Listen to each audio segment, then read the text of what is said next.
భీం ఆసిఫాబాద్ జిల్లా కాగజ్నగర్ వాంకిడి మండలాల మధ్య గల మెట్పల్లి వాగుపై బ్రిడ్జి నిర్మాణాన్ని వెంటనే ప్రారంభించాలని సిపిఎం పార్టీ నాయకులు ముంజం ఆనంద్ కుమార్ డిమాండ్ చేశారు. గురువారం మెట్పల్లి వాగును ముంజం ఆనంద్ కుమార్ సందర్శించారు. బ్రిడ్జి లేకపోవడంతో ప్రజలు నానా అవస్థలు పడుతున్నారని పేర్కొన్నారు. ప్రభుత్వం సుమారు 10 కోట్ల రూపాయలు నిధులు మంజూరు చేసినప్పటికీ సంబంధిత కాంట్రాక్టర్ అధికారులు బ్రిడ్జి నిర్మాణాన్ని ప్రారంభించకపోవడంతో ప్రయాణికులు ఇబ్బందులు పడుతున్నారు. బ్రిడ్జి నిర్మాణాన్ని వెంటనే ప్రారంభించకపోతే సిపిఎం పార్టీ ఆధ్వర్యంలో పెద్ద ఎత్తున ఆందోళన కార్యక్రమాలు నిర్వహిస్తామని అధికారులు హెచ్చరించారు. ఈ బ్రిడ్జి నిర్మాణం పూర్తి చేస్తే కాగజ్నగర్, వాంకిడి తదితర మండలాలలో గ్రామాల ప్రజలకు సౌకర్యంగా ఉంటుందని పేర్కొన్నారు.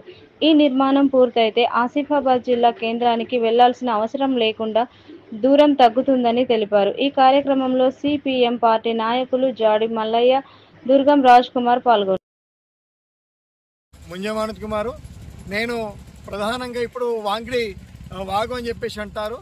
ఈ వాంకిడి వాగు సమావేశంలో కాగజ్నగర్ మండలానికి మరియు వాంకిడి మండలం సంబంధించి మధ్యలో ఉంటుంది ఈ వాగు గత కొన్ని సంవత్సరాలుగా పూర్తి కాకుండా ఉంది. 3 పిల్లర్లు మాత్రమే పూర్తి చేశారు. దీనికి బడ్జెట్ సమావేశం లేదని చెప్పేసి కాంట్రాక్ట్ మధ్యలో వదిలేసి వెళ్ళిపోయారు.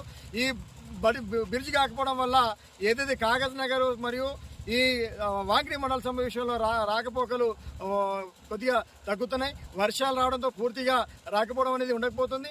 ఈ రోడ్డు ఈ పక్క ఆ పక్క 2 రోడ్లు అయిపోయాయి, కానీ ఈ బ్రిడ్జ్ మాత్రం పూర్తి కావట్లేదు.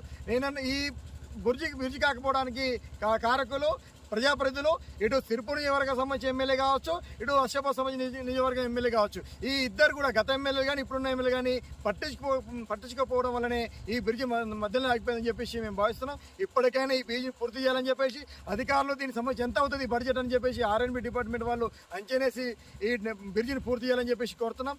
లేని పక్షంలో అధికారులపైన మరియు ప్రజాప్రతినిధులపైన సిపిఎం పార్టీ ఆధ్వర్యంలో పోరాటం చేసే పరిస్థితి అని చెప్పేసి మేము ఈ సందర్భంగా తెలియజేస్తున్నాం.